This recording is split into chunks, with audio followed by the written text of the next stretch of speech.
Hello friends, तो स्वागत है मेरे सुपर सिटी पॉइंट 01 पे। तो हम देखने वाले हैं आज बाकी। इससे पहले अनुच्छेद जो है मैंने वीडियो में दिया हुआ, आप ज़रूर देख लीजिएगा। तो आज हम यहाँ से शुरुआत करेंगे। यहाँ से शुरुआत करेंगे। थंबनेल में तो 351 से दिया है, पर इसको भी रिवीजन थोड़ा कर लेते हैं हम। जैसे कि भाषा के सारे अनुच्छेद हैं, तो पहला हम देखते हैं 343 यानी 343 क्या है। इसमें संघ की राजभाषा की जो है वो परिभाषा दी गई है। प्रावधान किया गया है संघ की राजभाषा क्या होगी, इस बारे में बताया गया अनुच्छेद 343 यानी 343। आगे देखते हैं अनुच्छेद 344 क्या है। अनुच्छेद 344 में क्या प्रावधान किया गया है। तो अनुच्छेद 344 जो बताता है कि राजभाषा के संबंध में आयोग और संसद की समिति, यानी कि राजभाषा के लिए आपको कोई आयोग बनाना है या संसद में कोई समिति गठित करनी है, किसी भाषा विवाद हो जाता है तो उस समय में अगर किसी समिति को गठित करनी है या आयोग, तो आप जानते हैं कि भाषा आयोग है। तो ये सारे प्रावधान किस में है, तो अनुच्छेद 344 में है। थोड़ा ध्यान रखेंगे कि अनुच्छेद 344 जो है वो आयोग और संसद समिति जो है गठित करती है, किसके लिए, तो भाषा के लिए। आगे देखते हैं अनुच्छेद 345। इसकी पिछली वाला वीडियो आप देख लीजिएगा, 1 से लेके 395 तक मेरा टारगेट है। तो मैंने 2 वीडियो में अपलोड कर दिया, ये तीसरा लास्ट है। तो हम कहाँ देख रहे थे, अनुच्छेद 345। इसमें क्या बताया गया है कि राज्य की जो राजभाषा एवं भाषाएं, यानी राज्य जो है अपने लिए राजभाषा या राजभाषाएं रख सकता है, ये अनुच्छेद 345 कहता है। आगे देखते हैं अनुच्छेद 346। एक राज्य दूसरे राज्य के बीच, किसी भी राज्य और संघ के बीच तिरस्सादी की राजभाषा। कहने का मतलब ये है कि एक राज्य हो या दूसरा राज्य हो, उनके बीच जो है किसी राज्य या संघ के बीच जो है वो पद क्या पत्रादि राजभाषा, यानी पत्र के लिए जो है वो राजभाषा का इस्तेमाल कर सकते हैं एक दूसरे में या संघ के लिए। आगे देखते हैं अनुच्छेद 347। तो क्या बताता है, किसी भी राज्य की जो जनसंख्या है किसी भी अनुभाग द्वारा बोले जाने वाली भाषा के संबंध में विशेष उपबंध। बेहद इंपॉर्टेंट, थोड़ा सा याद रखेंगे ये 347 ये क्या उपबंध करता है कि किसी भी राज्य की जनसंख्या, यानी कि किसी क्षेत्र में, मानिए कि आप जिस एरिया में रह रहे होंगे उसमें एक भाषा के बोलने वाले ढेर सारे लोग होंगे, तो उनकी जो बोली जाने वाली भाषा के संबंध में ही विशेष उपबंध किया जा सकता है। कहने का मतलब ये है कि अगर आपकी क्षेत्र की भाषा, मानिए कि कुछ भी है, जैसे हिंदी हो या अंग्रेजी हो या जहाँ आप रहते होंगे, खोटा ये सब कुछ भी हो, तो संथाली ये सब कुछ भी हो, तो उसकी जो भाषा उसके बारे में विशेष उपबंध मतलब कर सकती है। भारतीय संविधान के अकॉर्डिंग आपकी भाषा को जो है आपके क्षेत्र में प्राथमिकता दी जा सकती है।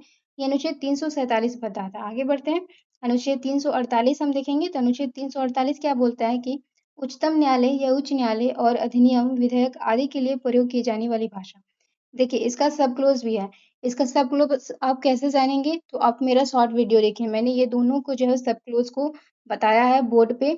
अक्षरवार मैंने बताया है एक एक पॉइंट करके। जो 348 का 1 बताया है और 339 का 1 भी बताया है, इसमें खंड है, सब क्लोज होते हैं, वो भी मैंने मेरे शॉर्ट वीडियो के माध्यम से। आप बहुत इंपॉर्टेंट फैक्ट को देखिएगा, 1-2 मिनट का ही वीडियो रहता है पर बहुत अच्छा रहता है। तो इसमें क्या बताया गया, जैसे कि यहाँ पे अनुच्छेद 348 है। 348 में क्या बताया कि सुप्रीम कोर्ट, हाई कोर्ट, अधिनियम होंगे, विधेयक होंगे, इसका प्रयोग की जाने वाली भाषा। तो इसके सब क्लोज 1 में मेरा शॉर्ट वीडियो में देख लीजिएगा कि 348 का सब क्लोज जो 1 है उसमें बताया गया है कि सुप्रीम कोर्ट हो या हाई कोर्ट हो, उसमें जो विधेयक होंगे, अधिनियम होंगे, वो किस भाषा में होंगे, अंग्रेजी भाषा में होंगे। ये उसमें बताया गया है। और देखिए इसका 348 का ए है, फिर जिसको का बोलते हैं, फिर ए का जो है वो ख भी है। तो ख में क्या बताया गया है, मैं बता दे रही हूँ, मेरे शॉर्ट वीडियो में आप देख सकते हैं। उसमें बताया गया है कि कोई भी जैसे अधिनियम, विधेयक है ना, वो सब राष्ट्रपति जारी करेंगे और राज्य में राज्यपाल जारी करेंगे। और ये कैसे जारी करेंगे, वो अंग्रेजी भाषा में जारी करेंगे। तो ये मैंने सब क्लोज में अपने शॉर्ट वीडियो में बताया, बेहद इंपॉर्टेंट है। रिसेंट के बिहार के कई एग्जाम में इस आर्टिकल को देखिएगा। फिर आर्टिकल आते हैं 349 में हम देखने वाले हैं। तो आर्टिकल 349 में है कि भाषा से संबंधित कुछ विधियां, अधिनियम के लिए विशेष प्रक्रिया की जा सकती है। आगे देखते हैं 350 में आते हैं। तो यथा के निवारण के लिए अभेदन प्रयोग करने वाली भाषा, यानी कि कोई भी अभ्यवेदन देना है तो उस भाषा में, किस भाषा में देना है, वो इसमें बताया गया है। आगे देखते हैं, बेहद इंपॉर्टेंट क्वेश्चन बना हुआ इससे 350 का क। ये क्या बोलता है, 350 का क बोलता है कि प्राथमिक स्तर पर मातृभाषा में जो है शिक्षा की सुविधाएं दी जाएंगी। यानी कि प्राथमिक स्तर क्या होगा शिक्षा देने के लिए, तो वो मातृभाषा होगी। अपनी मातृभाषा में आप शिक्षा दे सकते हैं। ये अनुच्छेद 300 का क बिल्कुल याद रखें, कई बार क्वेश्चन बन चुका है। 350 का ख है कि भाषाई अल्पसंख्यकों के लिए विशेष अधिकारी की नियुक्ति। ये क्या बताता है, इसके बारे में मैंने पढ़ा है। तो ये भाषाई अल्पसंख्यक वर्गों के लिए विशेष अधिकारी, यानी कि कोई भी अगर भाषा में अल्पसंख्यक है, उनके वर्ग के लिए एक विशेष अधिकारी की नियुक्ति की जाएगी, जो उनकी भाषा की रक्षा करे। ये कहना, आप आगे देखते हैं, इसको थोड़ा-सा बिल्कुल याद रखिएगा 351 को। ये क्या है? हिंदी भाषा के विकास के लिए निर्देश। हमारा भारतीय संविधान का अनुच्छेद 351 ये निर्देश करता है कि हिंदी भाषा की विकास की जाए। तो ये बेहद इम्पोर्टेंट है। आगे देखते हैं। आगे क्या है?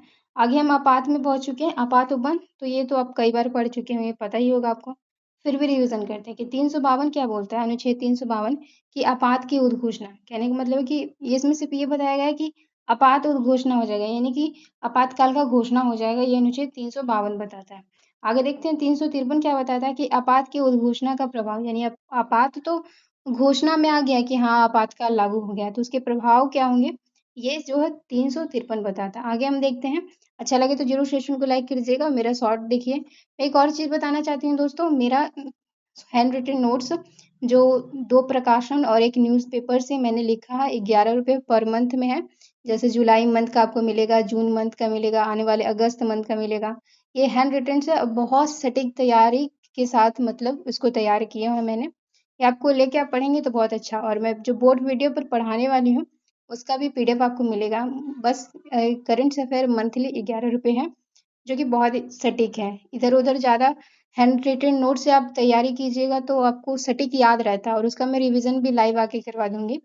तो ज़रूर आप उसको लेने का प्रयास करें। हम आगे बढ़ते हैं। साथियों, हाँ साथियों, मैं यही बता रही थी कि मेरे हैंड रिटन नोट्स को आप ज़रूर लीजिए, क्योंकि देखिए मैं खुद एक पीसीएस एस्पिरेंट्स हूँ, और मुझे करंट का अच्छा ज्ञान है, और मैं सटीकता के साथ लिखती हूँ क्योंकि मैं उस चीज़ों से गुजर चुकी हूँ। आप खुद आज़मा सकते हैं हमारे नोट्स को लेकर। तो आगे बढ़ते हैं। क्या है? करंट्स है, मंथली करंट्स है। अनुच्छेद देखते हैं 354 में हम आते हैं। छोड़िए उसे बात छोड़िए। आपको अच्छा लगे तो ज़रूर यूज़ कीजिएगा। आगे देखते हैं अनुच्छेद 354। अनुच्छेद 354 क्या बताता है कि जब आपातकाल की उद्घोषणा परिवर्तन में है, तब राजस्वों के वितरण की संबंधी उपबंध लागू किए जाएँगे। कहने का मतलब है कि जब आपातकाल लागू रहेंगे, तो आपातकाल उस समय परिवर्तन में रहेंगे, तो उस समय जो राजस्व होंगे, जो भी हमारे मतलब केंद्र सरकार या राज्य सरकार में राजस्व रहते हैं, उनका जो वितरण किस प्रकार होगा, उस आपात में लागू किस तरह से होगा, ये 354 बताया गया है। आगे चलते हैं 355 में हम देखने वाले हैं कि बाह्य आक्रमण और आंतरिक अशांति से राज्य की संरक्षण करने के लिए संघ का कर्तव्य हो गया। ये बिल्कुल थोड़ा-सा इसको बिल्कुल याद रखेंगे। क्वेश्चन बना भी होगा 355, क्या है 355? इसमें कहा गया है कि बाह्य बाह्य आक्रमण और आंतरिक अशांति से राज्य की रक्षा करने का संघ का कर्तव्य हो गया। कहने का मतलब है कि अगर कोई बाह्य आक्रमण हो जा रही है, आंतरिक अशांति है हमारे राज्य में, तो संघ जो है उसकी रक्षा करेगा। 355 ये बात बताया गया है, बिल्कुल इसको ध्यान रखना है 355 को। आगे बढ़ते हैं 356, इसमें क्या बताया कि राज्यों के संवैधानिक तंत्र के विफल हो जाने की दिशा में उपबंध। ये तो राष्ट्रपति आपातकाल है, बिल्कुल आपको याद होगा कि राष्ट्रपति आपात कल कब होता है या राष्ट्रपति शासन कब लगता है, तो ये 356 में ऐसा बताया गया है कि राज्यों में जब संवैधानिक तंत्र विफल हो जाएंगे, उस दशा में जो है आपातकाल लागू होगा। आगे देखते हैं अनुच्छेद 357। 356 के अधीन की गई उद्घोषणा के अपनी विधायी शक्तियों का प्रयोग, यानी कि जो 356 में जो भी विधि है, उनको जो उनको शक्ति देना, ये 357 का काम है। आगे बढ़ते हैं 358। 358 में देखिए आपातकाल के दौरान जो है अनुच्छेद 19 को बंदों का निलंबन, यानी कि अगर आपातकाल जारी है तो अनुच्छेद जो 358 है, अंठावन अंठावन के तहत अनुच्छेद 19 को जो है वो निलंबन कर दिया जाएगा। ये आते हैं अनुच्छेद 359, ये बेहद इंपॉर्टेंट है, थोड़ा सा याद रखेंगे।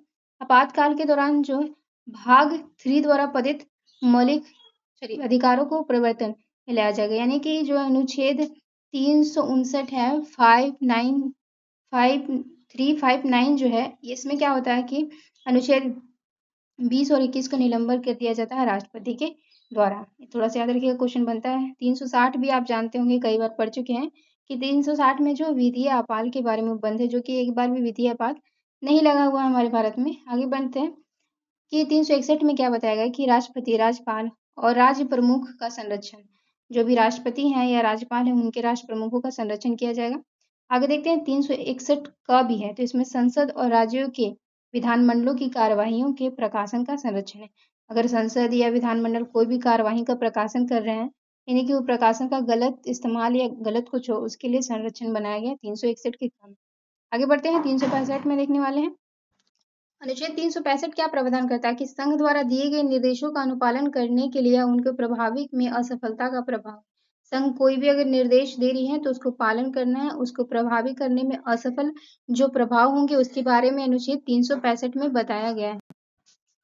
अब आते हैं अमेंडमेंट ऑफ द कॉन्स्टिट्यूशन। तो ये अमेंडमेंट ऑफ द कॉन्स्टिट्यूशन का मतलब है कि 368 में भारतीय संविधान में संशोधन करने की संसद की शक्ति और उनकी प्रक्रिया के बारे में बताया गया है कि संसद की क्या शक्ति है और 368 अनुच्छेद है उससे संविधान में संशोधन किया जाता है। बेहद ईजी आप लोग जानते होंगे। आगे हम बढ़ते हैं, जो भी इंपॉर्टेंट है देखते हैं। तो जम्मू कश्मीर वाला तो मामला खत्म हो गया। यहाँ देखेंगे अनुच्छेद 371, इसमें महाराष्ट्र और गुजरात राज्यों के संबंध में विशेष उपबंध किया गया है। 371 में महाराष्ट्र और गुजरात के राज्यों के लिए विशेष उपबंध किए गए हैं।